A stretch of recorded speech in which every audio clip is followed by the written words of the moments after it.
Adolf Hitler is a name engraved in the minds of many as the most vile dictator in human history. He was the man who was responsible for slaughtering millions of people and almost brought the entire continent of Europe under the control of a vicious dictatorship. Today, I'll be walking you through how Adolf Hitler became Adolf Hitler. After enlisting in the German military in 1914 following the start of World War I, Hitler served as a corporal until the war ended in 1919. During the war, Hitler developed a passion for German nationalism. Hitler believed that Germany lost the war only because the communists and the Jews betrayed the Aryan race. This fueled his anger against these minorities and drove Hitler to join the Nazis in 1919. In the party, Hitler quickly rose to prominence, using his talent in public speaking to manipulate the mass. His motivation and inspiring speeches quickly made him the leader of the party by 1921. After Hitler became the leader, he swiftly organized a group of private militants called the SA, or the Brown Shirts, whose purpose was to fight Hitler's political enemies and protect the Nazi meetings. They would be Hitler's greatest puzzle piece in seizing power in the future. In 1923, Hitler believed he could overthrow the Weimar Republic, so he led an uprising called the Munich Putsch. Hitler expected the police to join the mass, but they didn't.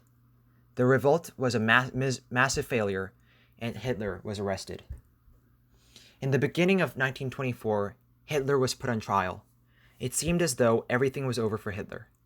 However, Hitler used his public speaking to avert the crisis, saying that the goddess of the eternal court of history will smile and tear to pieces the state prosecutor's submissions and the court's verdict, for she acquits us. Hitler's speeches was enough to convince the right-leaning judges to give him a light sentence. Hitler would only serve 9 months in prison. During this time, Hitler wrote his memoir, Mein Kampf.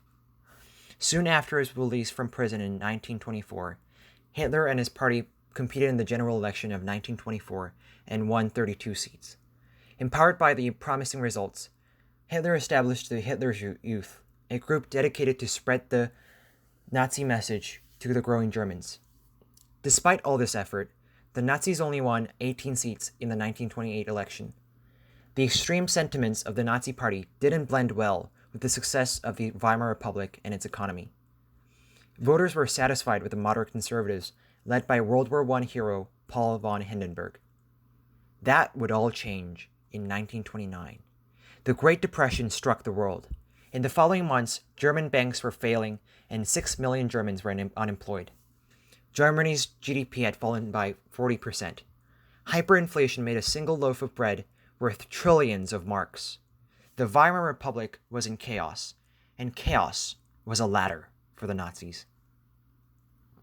Suddenly, the failure of Weimar Republic made the extreme Nazi message of anti-Semitism, social Darwinism, anti-communism, totalitarianism, and revisionism sound convincing to the starving German mass.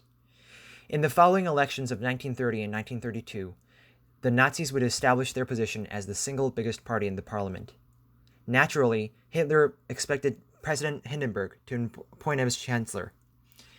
Hindenburg was skeptical of Hitler and was reluctant to offer that to him. The opportunity arose in 1933. Many moderate conservatives wanted to ally with the Nazis for political purposes.